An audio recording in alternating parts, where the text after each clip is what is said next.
Tahukah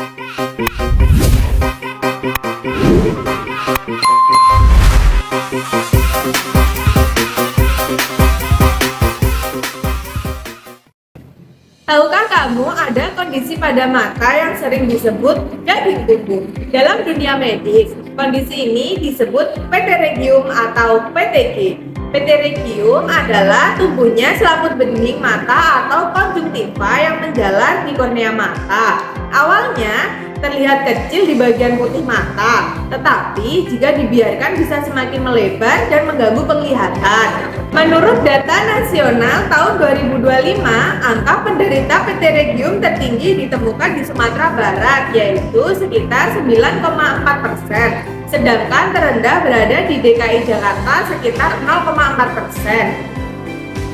Kondisi ini juga lebih sering ditemukan di daerah pedesaan dibandingkan perkotaan. Dilihat dari usia, pterygium umumnya mulai banyak ditemukan pada usia 20-30 tahun dan paling sering mencapai puncaknya di usia sekitar 40 tahun.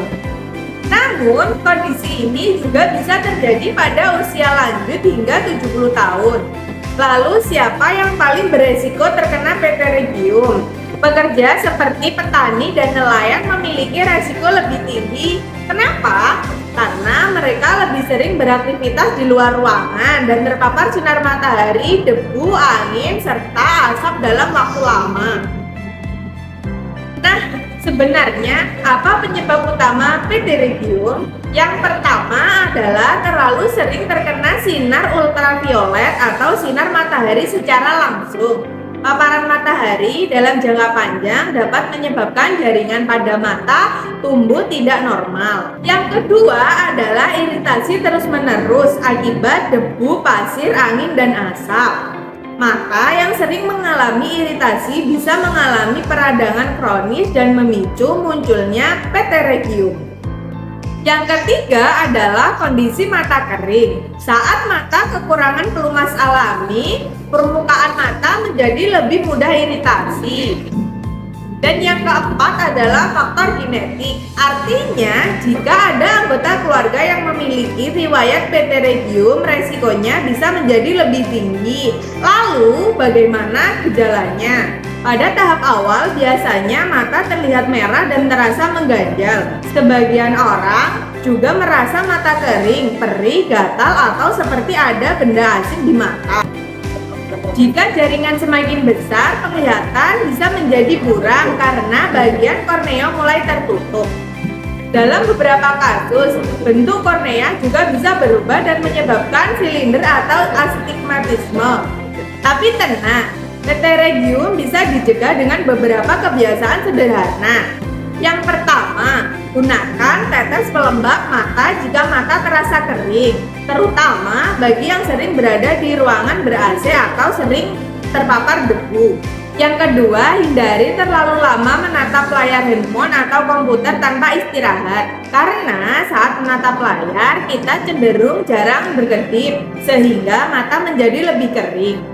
Yang ketiga, hindari paparan polusi seperti asap kendaraan atau asap rokok. Dan yang paling penting, gunakan pelindung mata saat berada di luar rumah. Kamu bisa menggunakan kacamata dengan perlindungan UV atau topi untuk membantu mengurangi paparan sinar matahari langsung ke mata. Lalu, bagaimana pengobatannya? Jika pterygium masih ringan, dokter biasanya akan memberikan obat tetes mata untuk membantu mengurangi peradangan dan rasa tidak nyaman. Namun, jika daging tumbuh sudah semakin besar, sering merah, dan mulai mengganggu penglihatan, maka tindakan operasi bisa menjadi pilihan terbaik. Operasi dilakukan untuk mengangkat jaringan yang tumbuh pada kornea. Karena itu, jangan anggap sepele mata merah atau ada selaput yang mulai tumbuh di bagian putih mata. Semakin cepat diperiksa, semakin baik penanganannya. Yuk, mulai jaga kesehatan mata dari sekarang. Gunakan pelindung mata saat beraktivitas di luar ruangan. Kurangi paparan debu dan polusi, serta rutin periksa mata jika ada keluhan. Karena mata sehat membuat aktivitas jadi lebih nyaman dan kualitas hidup tetap terjaga.